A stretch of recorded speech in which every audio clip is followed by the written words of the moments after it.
சாதத்தில் போட்டு சாப்பிடும்போது அந்த வாய் கசப்பாக இருக்குது, காய்ச்சல் வந்துட்டு ஒரு மாதிரி இருக்குது அப்படின்றாங்க, பசியே இல்லை அப்படின்றாங்கல்ல, அவங்க எல்லாருமே இந்த துவையல் சாப்பிடலாம். பிரண்டை துவையல் தான் பண்ண போகிறோம்.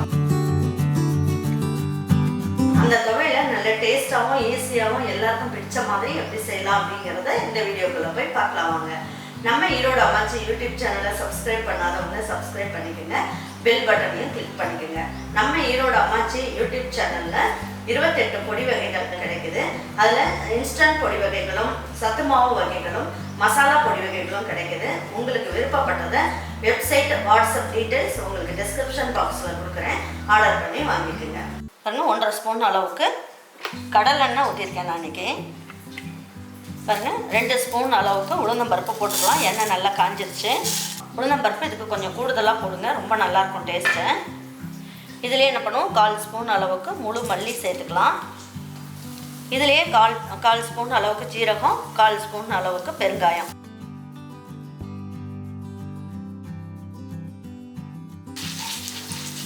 இந்த பெருங்காயம் வேணும் அப்படின்னு நீங்கள் நினச்சிங்கன்னா நம்மளோட ஈரோடு அம்மாச்சி மசாலா அந்த இதில் கிடைக்கிது, வேணுன்றவங்க ஆர்டர் பண்ணி வாங்கிக்கலாம்.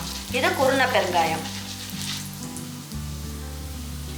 பாருங்க, புளி வந்து இந்த சைஸ் போட்டுக்குங்க.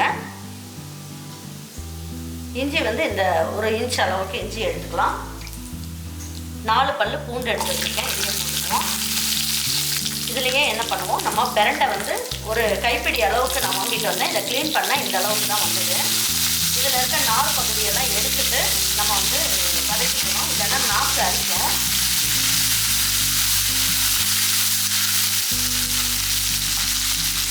இதில் ஒரு 6 சின்ன வெங்காயம் மட்டும் போடுறேன், இது கூடுதல் சுவை கிடைக்கும்.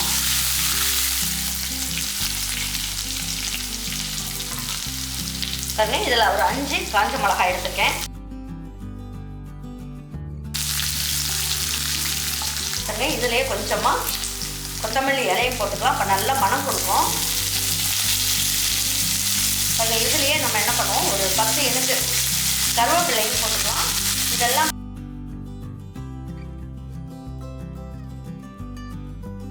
வாரம் ஒரு நாள் வாங்கி நீங்கள் செஞ்சு சாப்பிட்லாம், ரொம்ப ஹெல்த்தியாக இருக்கும். பாருங்க, இதில் வந்து நம்ம 3 டீஸ்பூன் அளவுக்கு தேங்காய் துருவல் எடுத்து வச்சுருக்கேன், இதையும் சேர்த்துக்குங்க.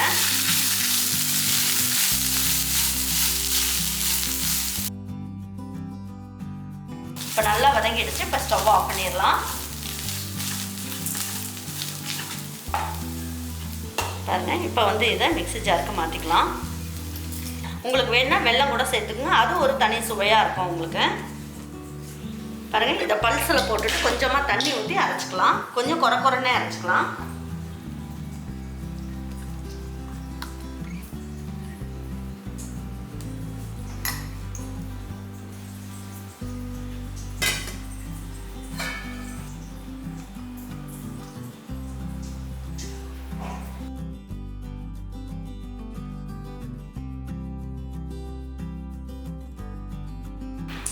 சூப்பரான பிரண்டை துவையல் எடுத்து இதில் போட்டுக்குவோம்.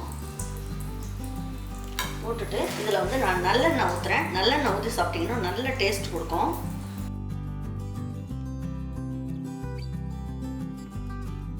நல்லா புளிக்குழம்புலாம் வச்சோம்னாலும் தொட்டுட்டு சாப்பிட்றதுக்கு ரொம்ப நல்லாயிருக்கும். துவையல் கொஞ்சம் எடுத்து வச்சுக்கலாம், அப்போ தான் நல்லாயிருக்கும் சாப்பிட்றதுக்கு. இந்த துவையல் ரொம்ப நல்ல டேஸ்ட் அருமையாக இருக்கும். இது வந்து சாதத்தில் தான் போட்டு சாப்பிடணுமா அப்படின்னா ஒரு தக்காளியை சேர்த்துட்டீங்க அப்படின்னா இட்லி தோசைக்கு வச்சு சாப்பிட்லாம், கொஞ்சம் தளதலான்னு இருக்கும், ரொம்ப நல்லாயிருக்கும் டேஸ்ட். ஆனால் இந்த சாதத்தில் போட்டு இதே மெத்தடில் நீங்கள் செஞ்சு சாப்பிட்டு பாருங்கள், நல்ல மனமும் சுவையும் நல்ல ஹெல்த்தியாகவும் இருக்கும், ரொம்ப நல்லது. இதே மாதிரி ஒரு பிரண்டை துவையலை நீங்களும் உங்கள் வீட்டில் இருக்கவங்க எல்லாருக்குமே செஞ்சு கொடுத்துட்டு அவங்களுக்குலாம் பிடிச்சிருந்ததுன்னா லைக் பண்ணுங்கள், ஷேர் பண்ணுங்கள், சப்ஸ்கிரைப் பண்ணுங்கள், மறந்துடாமல் கமெண்ட்ஸ் பண்ணுங்கள். Thank you for watching Erode Ammachi Samayal. Thank you.